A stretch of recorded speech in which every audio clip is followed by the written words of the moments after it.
Buenas, en esta lección vamos a aprender cómo actualizar de forma automática una tabla dinámica mediante la función desviación de referencia y código en Visual Basic. Vamos a crear una tabla dinámica a partir de la hoja pedidos.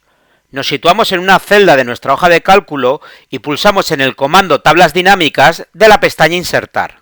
Y en el cuadro de diálogo de tablas dinámicas recomendadas, seleccionamos una de las que aparecen por defecto y al pulsar aceptar se nos muestra la tabla dinámica obteniendo la suma de las ventas por producto. Una vez hemos creado la tabla dinámica, insertamos una nueva fila en nuestra base de datos, rellenando la información de cada una de las columnas de nuestra tabla. Los datos escritos no se actualizan de forma automática en la tabla dinámica, y pulsando en el botón actualizar de la pestaña analizar, tampoco conseguimos que se actualicen. Para poder actualizarlo, deberíamos cambiar el origen de los datos o utilizar la función desviación de referencia. Y si cambiamos alguno de los valores que tenemos en los registros de nuestra base de datos, debemos pulsar en el botón actualizar de la pestaña analizar o desde el menú contextual. Pero lo que nos interesa es que cuando insertemos una fila en nuestra base de datos o modifiquemos algún registro, se actualice de forma automática en la tabla dinámica. En el tutorial de actualizar tablas dinámicas mediante la función desviación de referencia, vimos cómo se actualizaba una tabla si añadíamos más registros a la misma. Pero para que esta información se añadiera a las tablas dinámicas que habíamos creado, debíamos pulsar en el botón de actualizar. En este tutorial vamos a añadir un código en Visual Basic para que se actualicen las tablas dinámicas de forma automática sin tener que pulsar en este botón. Primero vamos a refrescar cómo definir un nombre con la función desviación de referencia que luego nos servirá como origen para nuestra tabla dinámica.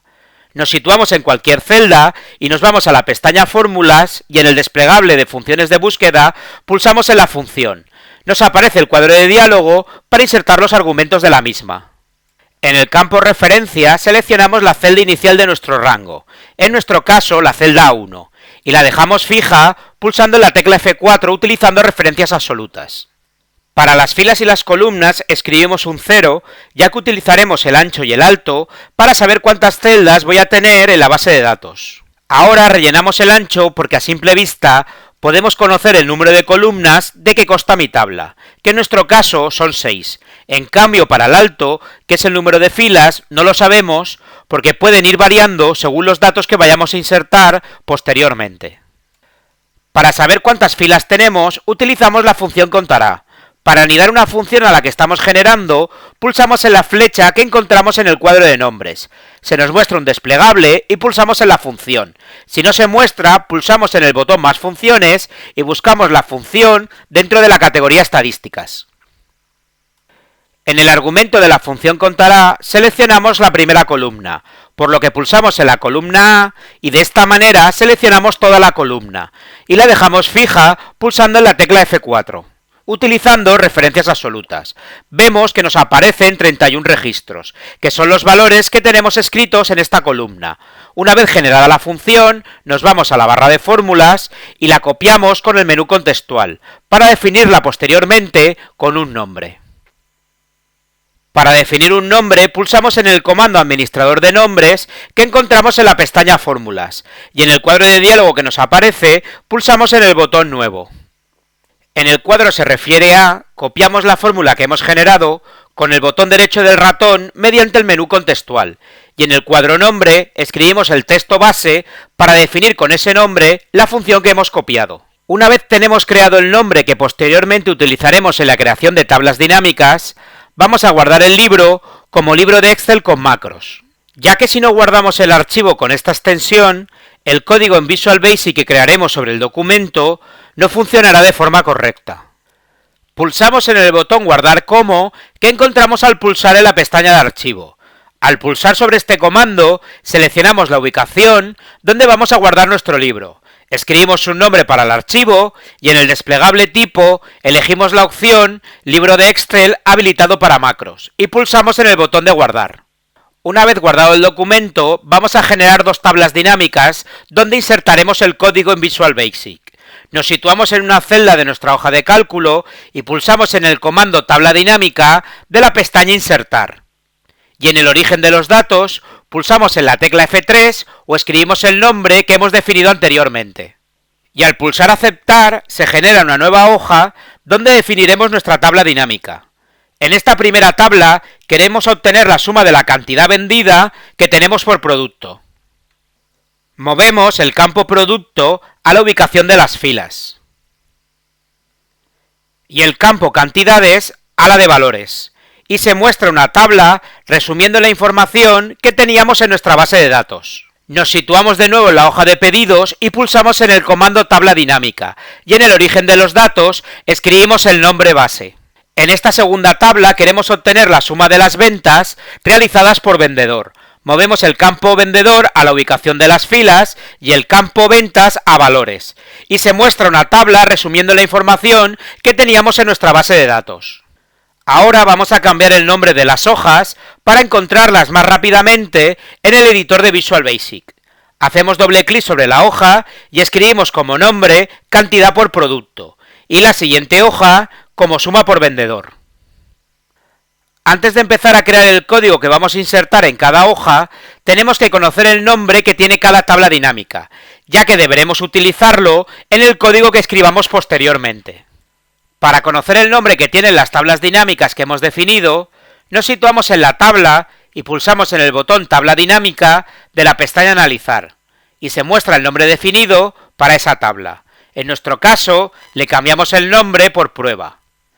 Y en la segunda tabla dinámica le dejaremos el mismo nombre que aparece por defecto, P insertando el valor 1. Conforme se van generando tablas dinámicas en nuestro libro, va aumentando el valor que aparece al lado del texto tabla dinámica. Una vez que ya conocemos el nombre de ambas tablas dinámicas, vamos a insertar el código en el editor de Visual Basic. Para que se muestre, pulsamos con el botón derecho del ratón sobre la hoja y en el desplegable seleccionamos la opción Ver código. Se nos muestra la ventana de Microsoft Visual Basic para aplicaciones. Vemos que en la izquierda de la ventana se muestran los diferentes objetos, libros y hojas, que conforman nuestro libro de Excel. Nos situamos en la hoja cantidad por producto y lo que queremos es que cuando nos situemos en esta hoja se actualice la información que se muestra en la tabla dinámica. En el primer desplegable seleccionamos la opción Worksheet, hoja de cálculo, y en el desplegable de eventos seleccionamos la opción Activate, es decir, que el código que escribimos se ejecuta cuando entremos en la hoja activa. Empezamos escribiendo el código ActiveSheet, que hace referencia a la hoja activa.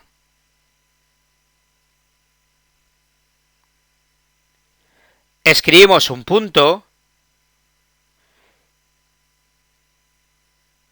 y escribimos Pivot Tables, que hace referencia a la tabla dinámica. Abrimos un paréntesis y entre comillas escribimos el nombre de la tabla dinámica.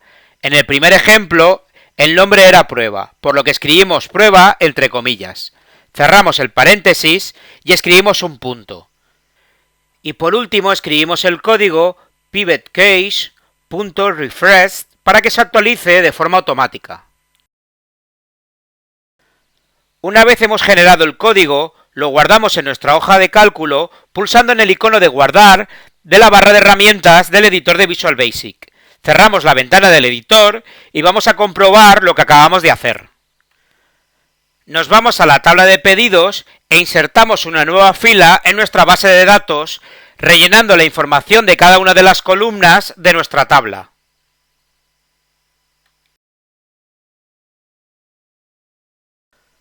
Una vez hemos añadido esta nueva fila, nos vamos a la hoja cantidad por producto y vemos que al acceder a la hoja, los valores de la tabla dinámica se actualizan y aparece una nueva fila con el producto pescado. En cambio, si nos vamos a la hoja suma por vendedor, este cambio no se realiza. Cambiamos el nombre del vendedor en la fila que hemos generado y volvemos a comprobar que en la hoja suma por vendedor, este vendedor no se añade a la tabla dinámica. Pulsamos en la opción Ver código del menú contextual sobre esa hoja. Seleccionamos en el desplegable la opción Worksheet, hoja de cálculo. Y en el desplegable de eventos seleccionamos la opción Activate y escribimos el siguiente código. ActiveSheet, que hace referencia a la hoja activa, escribimos un punto y escribimos Pivot Tables, que hace referencia a la tabla dinámica. Abrimos el paréntesis y entre comillas escribimos el nombre de la tabla dinámica. En nuestro caso, tabla dinámica 1. Cerramos el paréntesis y escribimos un punto. Y por último, escribimos el código pivotcache.refreshed para que se actualice de forma automática. Una vez hemos generado el código, lo guardamos en nuestra hoja de cálculo pulsando en el icono de guardar de la barra de herramientas del editor de Visual Basic. Cerramos la ventana del editor y vamos a comprobar lo que acabamos de hacer. Nos vamos a la tabla de pedidos e insertamos una nueva fila en nuestra base de datos rellenando la información de cada una de las columnas de nuestra tabla. Una vez hemos añadido esta nueva fila, nos vamos a la hoja cantidad por producto y vemos que al acceder a la hoja los valores de la tabla dinámica se han actualizado. Y si nos vamos a la hoja suma por vendedor, vemos que se han agregado dos nuevos vendedores a la tabla dinámica que teníamos inicialmente. Con esto concluimos el tutorial de cómo actualizar las tablas dinámicas utilizando la función desviación de referencia y utilizando código de Visual Basic para aplicaciones en Excel 2013. Espero que os haya servido de ayuda y no olvidéis suscribiros a mi canal para seguir aprendiendo. Un saludo y nos vemos en el siguiente vídeo. ¡Hasta pronto!